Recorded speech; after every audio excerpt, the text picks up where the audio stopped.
Hello students, welcome to my channel. तो आज हम बात करेंगे रिस्पायरेटरी ड्रग के bronchodilator part 3 anticholinergic drug के बारे में पढ़ेंगे।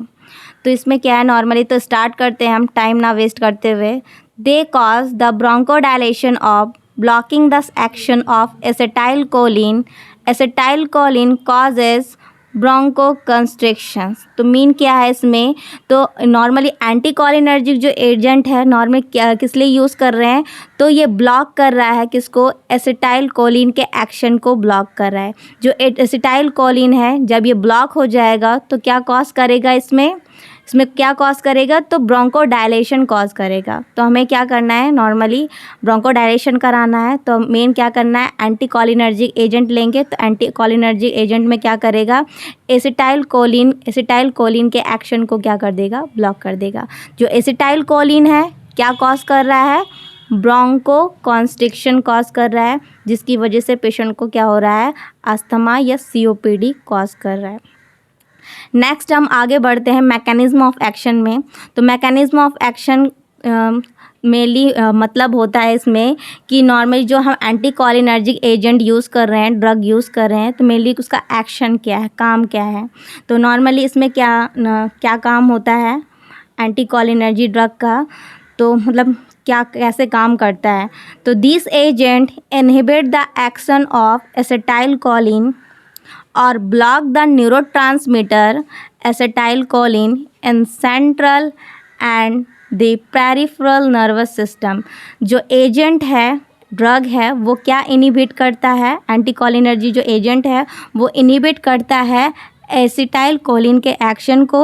जब एसिटाइलकोलिन के एक्शन को क्या कर देगा, इनहिबिट कर देगा, रोक देगा, तो क्या हो जाएगा, जो एसिटाइलकोलिन है नॉर्मली क्या फंक्शन करता है, न्यूरोट्रांसमिशन करता है, न्यूरोट्रांसमीटर करता है, मतलब न्यूरोट्रांसमीटर करता है का काम करता है। और न्यूरोट्रांसमीटर में क्या क्या नॉर्मली क्या काम करता है, तो हमारे सेंटर और पेरिफेरल नर्वस सिस्टम को क्या कर देता है, प्रॉपर तरीके से न्यूरोट्रांसमिट करवाता है। तो अब हमने क्या कर दिया, एंटी कॉलिनर्जिक एजेंट लिया और एंटी कॉलिनर्जिक एजेंट क्या कर रहा था, एसिटाइलकोलिन को क्या कर दे रहा था, ब्लॉक कर दे रहा था। जब ये ब्लॉक हो जा रहा था तो न्यूरोट्रांसमीटर भी क्या हो रहे थे, स्टॉप हो जा रहे थे। जो एसिटाइलकोलिन न्यूरोट्रांसमिशन जो एक्शन था वो भी क्या हो जा रहा था, रुक जा रहा था। अब कहाँ रुक जा रहा था, जो हमारे सेंट्रल वाले पार्ट में है, सेंट्रल नर्वस सिस्टम, और पेरिफेरल नर्वस सिस्टम में। जो हमारी पेरिफेरल वाले पार्ट में क्या होता है, हमारी जो सेंसेशन पहुंचाता है, कॉन्ट्रैक्शन, मसल्स कॉन्ट्रैक्शन कराता है, तो उसमें भी क्या कर दिया, ब्लॉक कर दिया। जो हम लोग सेंट्रल नर्वस सिस्टम क्या है, जो सेंट्रल नर्वस सिस्टम है जो हमारी बॉडी से मैसेज ब्रेन तक पहुंचाता है। और पेरिफेरल नर्वस सिस्टम जो है, जैसे हम बॉडी हैंड और लिम्ब का मूवमेंट करते हैं, तो क्या कर रहा है इसमें मेन एसिटाइलकोलिन का रोल है। तो एसिटाइलकोलिन क्या कर दिया, हमने ब्लॉक कर दिया।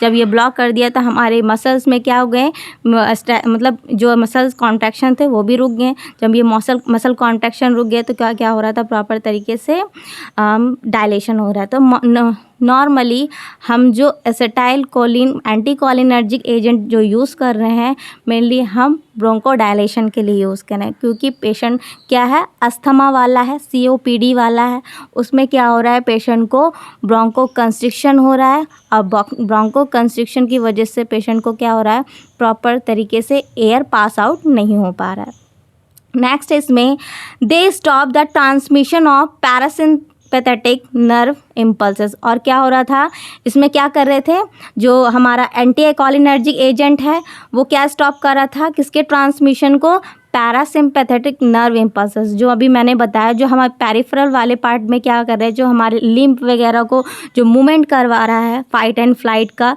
कि हमें क्या मतलब मूवमेंट करना है, कैसे चलना है, तो हाथ पैरों का जो मूवमेंट कराता है वो हमारा पैरासिम्पैथेटिक नर्व इम्पल्स कराता है। अब इसको भी हमने क्या कर दिया, इसके भी ट्रांसमिशन को क्या कर दिया, स्टॉप कर दिया। तो नेक्स्ट इसमें therefore lessen the spasm of smooth muscles such as gastrointestinal tract, respiratory and in bladder. तो नॉर्मली क्या है इसमें, तो अब क्या हो रहा था कि देयरफॉर लेसन का मतलब होता है डिक्रीज, कम कराना। क्या कम कराना? जब एसिटाइल कोलिन हम मतलब कि स्टॉप कर देंगे, ब्लॉक कर देंगे, तो क्या होगा, इसमें जो स्मूथ मसल क्या हो रहे थे, जो हमारे स्मूथ मसल क्या हो रहे थे, स्पाज्म हो जाए, कॉन्ट्रैक्ट हो रहे थे, वो क्या हो जाएंगे, कम हो जाएंगे। जब ये कम हो जाएगा तो प्रॉपर तरीके से हमारे जो गैस्ट्रोइंटेस्टाइनल ट्रैक है उसके भी पेरिस्टालसिस मूवमेंट नहीं होगा, डिक्रीज हो जाएगा। साथ में हमारे रिस्पायरेटरी ट्रैक के जो ब्रोंकस है, हमारा जो ब्रोंकस स्पाज्म हो गया था जिसकी वजह से पेशेंट को अस्थमा COPD वाली कंडीशन हो रही थी, उसमें भी क्या होगा, ब्रोंकस डायलेशन हो जाएगा, रिलैक्सेशन हो जाएगा। और जो ब्लैडर है, जो ब्लैडर की जो मसल्स है उसमें भी क्या हो जाएंगे, रिलैक्सेशन। तो मेनली हम किस में यूज़ कर रहे हैं, रिस्पायरेटरी COPD और अस्थमा वाले पेशेंट में यूज़ कर रहे हैं। तो इसमें बहुत सारे ऐसे कंडीशन क्रिएट होंगे, मतलब कि साइड इफ़ेक्ट कॉज होंगे। तो हम आगे पढ़ेंगे। तो नॉर्मली क्या है इसमें, ये मैंने डायग्राम बनाया है। डायग्राम मेनली क्या है इसमें, ये मस्कारेनिक रिसेप्टर। अब मस्कारेनिक रिसेप्टर को ही हम क्या बोलते हैं, एंटी कोलिनर्जिक रिसेप्टर बोलते हैं। ठीक है, तो मैंने इसमें प्रॉपर तरीके से डायग्राम बना दिया है कि कोई कंफ्यूजिंग ना हो। अब क्या हो रहा है इसमें, जो मस्कारेनिक रिसेप्टर है, अब मस्कारेनिक रिसेप्टर या हम बोल सकते हैं एंटी कोलिनर्जिक रिसेप्टर, जिसमें हम क्या कर रहे हैं, एंटी कोलिनर्जिक एजेंट ले रहे हैं। ये क्या है, एंटी कोलिनर्जिक एजेंट एट्रोपिन, और ये एंटी कोलिनर्जिक एजेंट क्या है, स्कोपोलामाइन। ये क्या कर रहा है, ये एसिटाइल कोलिन को ब्लॉक कर रहा है। कैसे ब्लॉक करेगा, तो ये ड्रग्स जाएगा और जाना हमारी बॉडी में जाने के बाद से जो रिसेप्टर है anticholinergic receptor means muscarinic receptor, और जाकर कहाँ हो जाएगा, इसमें ब्लॉक हो जाएगा। ये जो एट्रोपिन क्या कर देगा, इस रिसेप्टर साइट को क्या कर देगा, ब्लॉक कर देगा। जब ये ब्लॉक हो जाएगा तो नॉर्मली ये जो एसिटाइल कोलिन आ रहा था नॉर्मली, ठीक है, अब ये क्या हो जाएगा, रिटर्न हो जाएगा। जब ये रिटर्न हो जाएगा तो अब क्या होगा, इस एंटी कोलिनर्जिक मतलब कि कोलिनर्जिक रिसेप्टर से क्या हो जाएगा, एसिटाइल कोलिन मतलब क्रॉस नहीं हो पाएगा मसल में। जब ये मसल में नहीं आ पाएगा तो ये क्या नहीं कर पाएगा, मसल कॉन्ट्रैक्शन नहीं कर पाएगा। नेक्स्ट हम आगे बढ़ते हैं ड्रग्स। तो ड्रग्स कौन कौन सी ऐसी ड्रग्स हैं जो हम यूज़ कर सकते हैं विद डोजेस के साथ। तो सबसे पहला ड्रग्स है एट्रोपिन। तो एट्रोपिन हम उसका नॉर्मल डोज पढ़ लेते हैं, 0.4 to 1 mg IV हम देंगे वंस टाइम, मतलब वन टाइम देना है। में रिपीटेड 2 आवरली, मतलब कि अगर हमें रिपीटेड डोज करना है तो हम 2 घंटे बाद हम क्या कर सकते हैं, मतलब 2 घंटे में क्या कर सकते हैं, इस डोज को रिपीट कर सकते हैं। नेक्स्ट इसमें 2 mg maximum in case of Brady arrhythmia. अगर क्या है, पेशेंट ब्रैडी एरिथमिया वाला पेशेंट है तो इन केसेस हम कब दे सकते हैं, इसमें मैक्सिमम कितना डोज दे सकते हैं, तो 2 mg मैक्सिमम डोज है किस पेशेंट में, ब्रैडी एरिथमिया वाले पेशेंट में। अगर इससे ज़्यादा हम नहीं दे सकते हैं, क्योंकि अगर इससे ज़्यादा हम देंगे एट्रोपिन तो नॉर्मली क्या कर सकता है, प्यूपल डायलेट कर जाएगा, और प्यूपल डायलेट कर जाएगा तो ये क्या है, साइन डेथ की साइन है। ठीक है, तो नॉर्मली एट्रोपिन हम नॉर्मली ब्रैडी एरिथमिया वाले पेशेंट में दे सकते हैं। नेक्स्ट इसमें इप्राटोपियम का डोज कितना है, 40 to 80 mcg माइक्रोग्राम एरोसोल क्या है, तो हम इसे स्प्रे के रूप से भी हम ले सकते हैं। तो नॉर्मल स्प्रे क्या है, तो नॉर्मली कभी कदार क्या होता है, जो अस्थमेटिक वाले पेशेंट होते हैं तो नॉर्मली क्या है, दवा तो ले नहीं सकते हैं, मान लीजिए कोई भी सफ़र में जा रहे हैं तो लॉन्ग मोशन सिकनेस में या सफ़र में ट्रैवलिंग में, तो उस दौरान क्या नहीं लग सकता, टैबलेट तो जल्दी ले नहीं सकता, कि टैबलेट ले नहीं सकता, साथ में क्या कर नहीं सकता, क्या कहते हैं, हम क्या कह सकते हैं, जैसे कि नेबुलाइजेशन या फिर इन्हेलेशन जल्दी ले नहीं सकते हैं। तो क्या करते हैं, वो अपने साथ एक एरोसोल रखते हैं, स्प्रे रखते हैं, जिससे कि अस्थमेटिक अटैक आए तो तुरंत क्या ले सकते हैं, पेशेंट प्रॉपर तरीके से इन्हेल करके अपने मतलब कि ब्रोंकोस को डायलेट कर सकते हैं इस इन्हेलेशन के थ्रू। तो इसमें क्या है, एप्राटोपियम। नेक्स्ट इसमें बेंजट्रोपिन का डोज कितना है, 0.5 से 2 mg orally IV once a day, मतलब डे में कितना ले सकते हैं, एक बार हम ले सकते हैं। नेक्स्ट है डाइफेनहाइड्रामाइन का डोज क्या है, 25 to 50 mg डोजेस है इसका। तो नेक्स्ट हम इसका रूट पढ़ लेते हैं। तो ये किस किस रूट से दे सकते हैं नॉर्मली, तो इंट्रावेनस रूट से दे सकते हैं, ओरली दे सकते हैं, इन्हेलेशन हम दे सकते हैं। नेक्स्ट है इंडिकेशन मीन्स यूजेस, हम किस किस पेशेंट को हम दे सकते हैं। इंडिकेशन का मतलब यही हम किस किस पेशेंट में हम ये एंटीकोलिनर्जिक एजेंट या एंटीकोलिनर्जिक ड्रग हम प्रोवाइड कर सकते हैं। तो to reduce salivation and gastric secretion किस पेशेंट में दे सकते हैं, जिस सलाइवेशन एंड गैस्ट्रिक सिक्रेशन को रेड्यूस करने के लिए। बहुत सारे ऐसे पेशेंट हैं जो ड्रॉलिंग वाले पेशेंट हैं, जो मतलब सलाइवा का सिक्रेशन ज़्यादा हो रहा है या गैस्ट्रिक सिक्रेशन ज़्यादा हो रहा है, तो उस दौरान हम उस पेशेंट में हम प्रोवाइड कर सकते हैं। क्यों करने के लिए, क्योंकि जो सलाइवेशन है वो एक्सेसिव हो रहा है, गैस्ट्रिक सिक्रेशन एक्सेसिव हो रहा है, तो उसको रेड्यूस करने के लिए मतलब कम करने के लिए हम दे सकते हैं। To induce COPD and asthma वाले पेशेंट में भी दे सकते हैं, जीआई स्पाज्म वाले पेशेंट में दे सकते हैं, ब्रेडी एरिदमियास एट्रोपिन वाले पेशेंट में मतलब एट्रोपिन ड्रग हम प्रोवाइड कर सकते हैं। ब्रेडी एरिदमिया और एरिदमिया क्या कर रहा था, मतलब कि जो हमारे रिद्म है, हार्ट रेट है, उसको क्या कर रहा था, इंक्रीज़ करने का काम कर रहा था। ठीक है, नेक्स्ट इसमें एक्स्ट्रा पैरामिडाल रिएक्शन डिस्काइनेसिया और एक्स्ट्रा पैरामिडल रिएक्शन क्या है इसमें, तो नॉर्मली पेशेंट में क्या होता है, अनकंट्रोल बॉडी मूवमेंट होता है। इस कंडीशन में पेशेंट अपनी प्रॉपर बॉडी मूवमेंट नहीं कर पाता है, क्योंकि इसमें क्या हो रहा है, जैसे पार्किंसन वाले डिसीज़ है वाले पेशेंट होते हैं, प्रॉपर तरीके से जो मसल्स में मसल मूवमेंट नहीं होता है, जिसमें क्या होता है उस पेशेंट में हम दे सकते हैं बेंजोट्रोपाइन। नेक्स्ट हम आगे to decrease saliva and bronchial secretion before surgery, और सर्जरी से पहले हम क्या कर सकते हैं, ब्रोंकल का सिक्रेशन और सलाइवा को डिक्रीज़ करने के लिए हम क्या दे सकते हैं, एट्रोपिन। कि एट्रोपिन क्या एंटीकोलिनर्जिक एजेंट है, ड्रग है, तो क्या कर रही थी, बॉडी के सिक्रेशन को डिक्रीज़ कर रही थी, साथ में कॉन्ट्रैक्शन का भी काम कर रही थी। मेन कॉन्ट्रैक्शन नहीं होगा तो क्या होगा, सिक्रेशंस नहीं होंगे, क्योंकि क्या कर रहा था हमारा सेल, कॉन्ट्रैक्शन कर रहा था, तो कॉन्ट्रैक्शन के साथ साथ जो बॉडी सिक्रीशन है उसको भी क्या कर रहा था, इंक्रीज़ कर रहा था। नेक्स्ट इसमें टू ट्रीट पार्किंसन डिसीज़, और इसमें क्या है, पार्किंसन वाले डिसीज़ वाले पेशेंट में भी हम दे सकते हैं। नेक्स्ट है मोशन सिकनेस, और मोशन सिकनेस मीन्स होता है जो ट्रैवल कर रहे हैं पेशेंट, अब ट्रैवल करते दौरान क्या हो रहा है, पेशेंट को सांस की दिक्कत होने लगती है या कोई भी ऐसा एजिटेशन होने लगता है, तो उस दौरान भी हम क्या दे सकते हैं, पेशेंट को एंटीकोलिनर्जिक एजेंट दे सकते हैं। नेक्स्ट कॉन्ट्राइंडिकेशन प्रिकॉशन मीन्स ऐसे पेशेंट जिसमें हम जो एंटीकोलिनर्जिक एजेंट है प्रोवाइड नहीं कर सकते हैं। तो कौन से ऐसे पेशेंट है, urinary and GI tract obstruction means क्या है, अगर किसी पेशेंट में यूरिनरी और जीआई ट्रैक में ऑब्स्ट्रक्शन है तो उस दौरान हम पेशेंट में नहीं दे सकते। क्यों नहीं दे सकते, अगर यूरिनरी वाला पेशेंट है तो हमारे अगर यूरिनरी ट्रैक में कोई भी प्रॉब्लम है उस दौरान अगर हम देंगे तो क्या होगा, पेशेंट को ब्लैडर में कॉन्ट्रैक्शंस नहीं आएंगे, और कॉन्ट्रैक्शन नहीं आएंगे तो क्या होगा, पेशेंट को यूरिनरी रिटेंशन होने के ज़्यादा चांसेस हो सकते हैं। और जीआई ट्रैक में क्या होगा, जीआई ट्रैक में ऑब्स्ट्रक्शन है तो क्या होगा, इसमें पेरिस्टाल्सिस मूवमेंट को डिक्रीज़ कर देगा। जब पेरिस्टाल्सिस मूवमेंट डिक्रीज़ कर देगा तो उस दौरान भी पेशेंट में क्या हो सकता है, इसमें कंडीशन कॉज करते, कॉन्स्टिपेशन होगा पेशेंट को। नेक्स्ट इसमें हाइपर सेंसिटिविटी वाले पेशेंट में नहीं देंगे, क्योंकि पहले ही पेशेंट क्या है, हाइपर सेंसिटिविटी रिएक्शन वाला है, एलर्जिक रिएक्शन वाला है। तो हम कोई भी अगर ड्रग देंगे तो सबसे पहले हम पेशेंट को हाइपर सेंसिटिविटी रिएक्शन देख लेंगे कि पेशेंट हाइपर सेंसिटिविटी वाला तो नहीं है। अगर हाइपर सेंसिटिविटी वाला है तो उस दौरान हम उस पेशेंट में नहीं दे सकते हैं।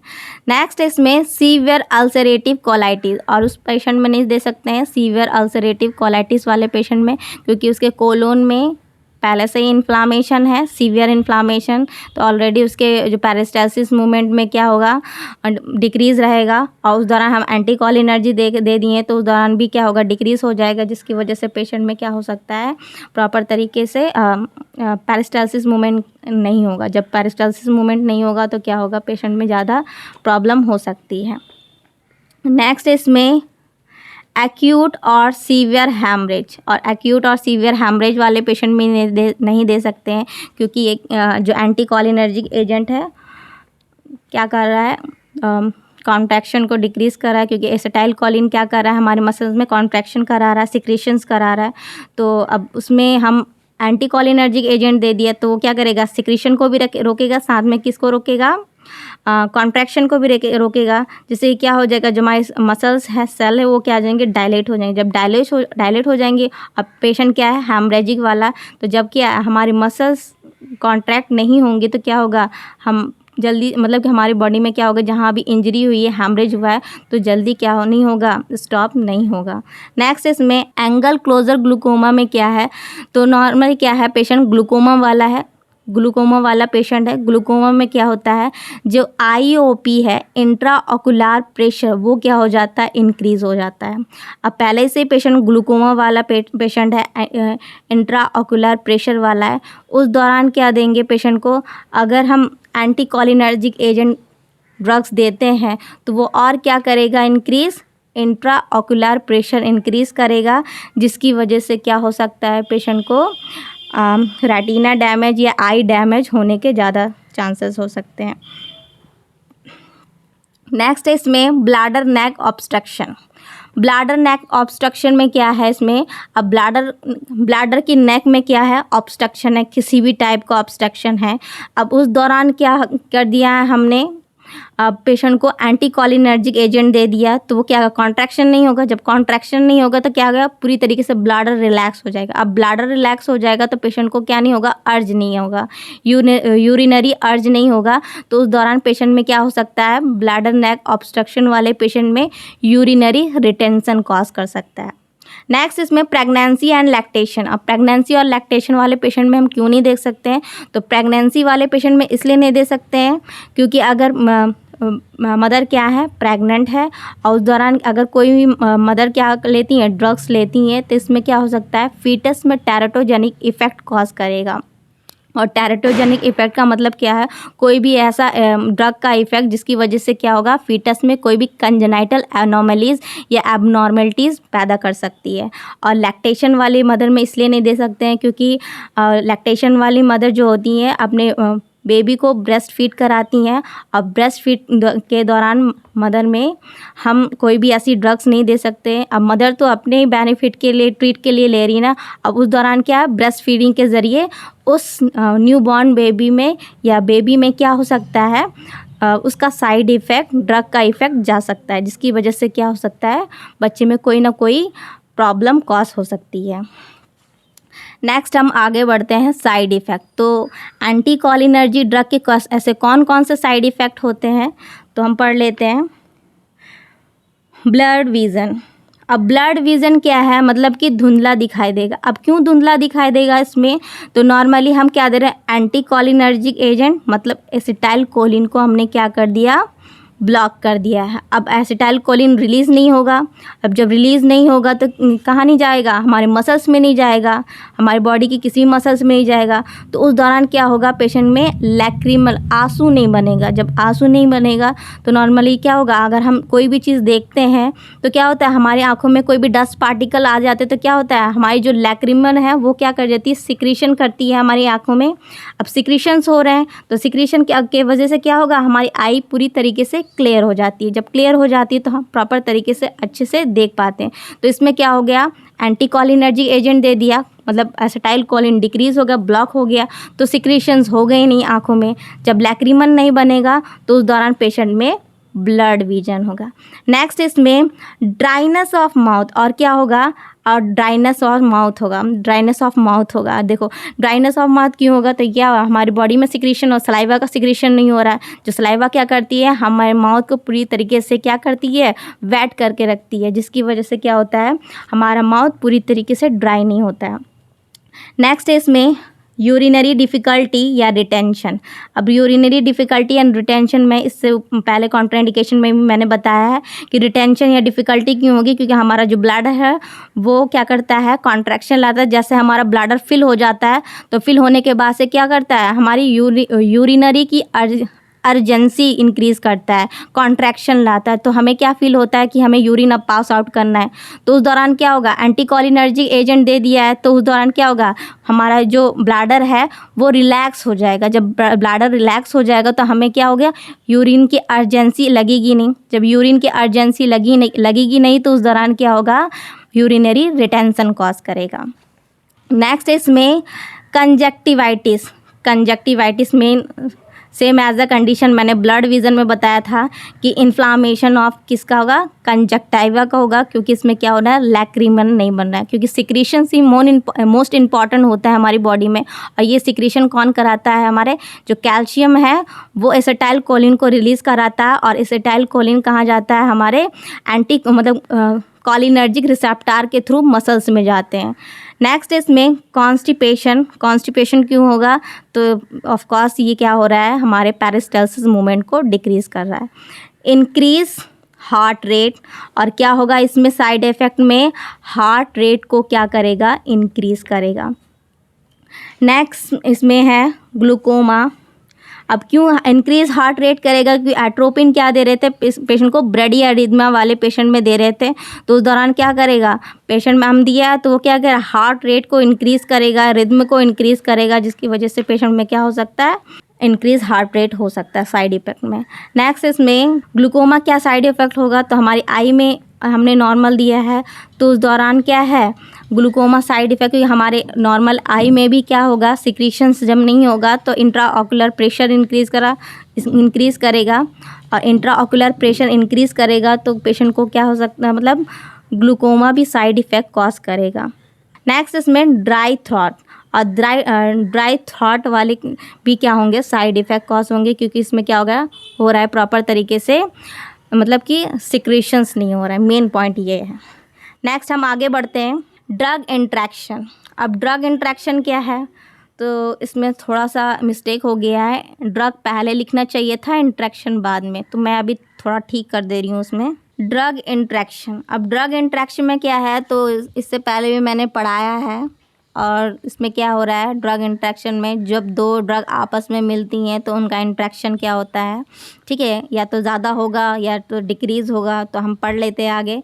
तो क्या है इसमें, ट्राईसाइक्लिक एंटी डिप्रेशन, मतलब TCA को शॉर्ट फॉर्म में लिखा है, ट्राईसाइक्लिक एंटी डिप्रेशन को, में increase these drug adverse effect, मतलब कि क्या है, जो TC है एंटी डिप्रेशन की जो ड्रग है वो क्या करेगी, अब एंटीकोलिनर्जिक भी दे रहे हैं, और क्या है दे रहे हैं, इसमें पेशेंट को एंटी डिप्रेशन की भी ट्रीटमेंट चल रही है, तो उस दौरान क्या करेगा, जो एंटी डिप्रेशन है उस एंटीकोलिनर्जी के साइड क्या करेगा, इंक्रीज़ कर देगा। जब इंक्रीज़ करेगा मतलब ड्रग का इफ़ेक्ट, तो उस दौरान जो मतलब एंटीकोलिनर्जी के जो भी एडवर्स इफ़ेक्ट कॉज करेंगे, अब वो क्या कर दिया, अब एंटीकोलिनर्जी की साइड इंक्रीज़ कर दिया। जब एंटीकोलिनर्जी के साइड ये एंटी डिप्रेशन ने इंक्रीज़ कर दिया, तो इसमें क्या होंगे, इस पेशेंट को एडवर्स इफ़ेक्ट कॉज कर सकता है। एडवर्स जब इफ़ेक्ट होगा तो इस दौरान हम क्या है, एडवर्स इफ़ेक्ट का तो मतलब सभी को पता है, अगर नहीं भी पता है तो मैं बता दे रही हूँ कि एडवर्स इफ़ेक्ट का मतलब नॉर्मल होता है अनडिज़ायर्ड हार्मफुल इफ़ेक्ट, ठीक है, जो हम क्या करेंगे, अनडिज़ायर्ड हार्मफुल इफ़ेक्ट जो होते हैं, साइड इफ़ेक्ट तो नॉर्मली सबको पता होता है, लेकिन एडवर्स इफ़ेक्ट में कभी कभी ऐसा होता है ना कि वो पेशेंट को ऐसा, मतलब कोई भी ड्रग के ज़्यादा साइड मतलब डोजेस के होने के कारण क्या हो सकता है, इसमें नॉर्मल ऐसी बहुत सारी ऐसी ड्रग्स होती हैं जो बॉडी में जाने के बाद साइड इफ़ेक्ट तो कॉज करेंगी, लेकिन क्या होता है कभी कदार इतना ज़्यादा सीवियर कंडीशन हो जाती है, मतलब कुछ दिन बाद या कुछ देर बाद, तो उस दौरान क्या होता है, इसमें एडवर्स इफ़ेक्ट कॉज करता है। तो कभी कदार ये ड्रग्स क्या कर सकती है, उस एंटीकोलिनर्जी के साइड क्या कर देगी, इंक्रीज़ करेगी, तो उस दौरान क्या पेशेंट को क्या दिखेगा, एडवर्स इफ़ेक्ट कॉज करेगा। तो आगे हम बढ़ेंगे नर्सिंग रिस्पॉन्सिबिलिटी में। तो नर्सिंग रिस्पॉन्सिबिलिटी क्या है, एक नर्स की क्या रिस्पॉन्सिबिलिटी होती है, तो अब पेशेंट की केयर करना है तो एक नर्स की रिस्पॉन्सिबिलिटी क्या होती है, तो उसमें क्या है, सबसे पहले point, nurse should monitor adverse reaction. एक नर्स को क्या करना है, उसके एडवर्स रिएक्शन को क्या करना है, मॉनिटर करना है, क्योंकि पेशेंट एट्रोपिन ड्रग्स ले रहा है एंटीकोलिनर्जी की, तो उस दौरान पेशेंट को क्या हो सकता है, प्यूपिल डायलेशन हो सकता है, या हार्ट रेट ज़्यादा इंक्रीज़ हो सकती है, हार्ट प्रॉब्लम हो सकती है, तो उस दौरान क्या हो सकता है, पेशेंट को डेथ वगैरह कॉज हो सकता है। तो ये क्या करना है, उस पेशेंट में एडवर्स रिएक्शन को मॉनिटर करते रहना। नेक्स्ट इसमें nurse should instruct patient to administer 30 minute before meal.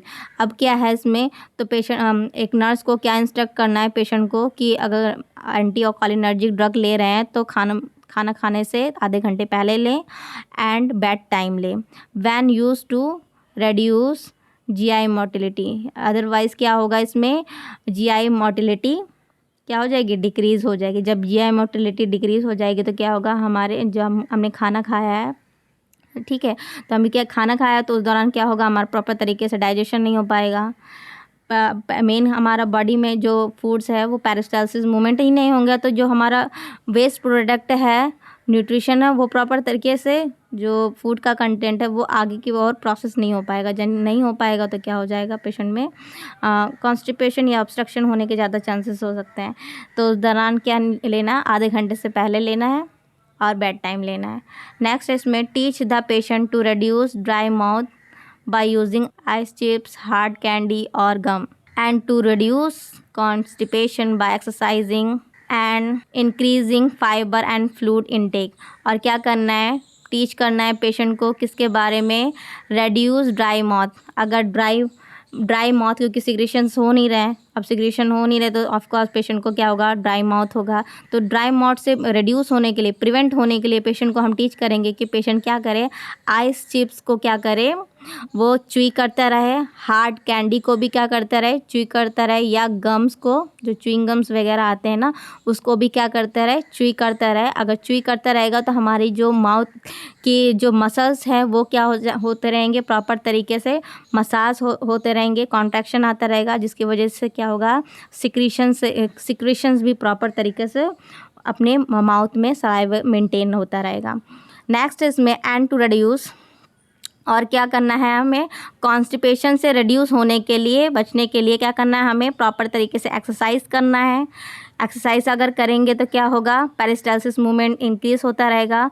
Then क्या है, इंक्रीज फाइबर डाइट लेना है और फ्लूइड इनटेक को इंक्रीज़ करना है। अगर फ्लूइड इनटेक और फाइबर डाइट इंक्रीज़ करेंगे तो क्या होगा, पेशेंट को कॉन्स्टिपेशन नहीं होगा।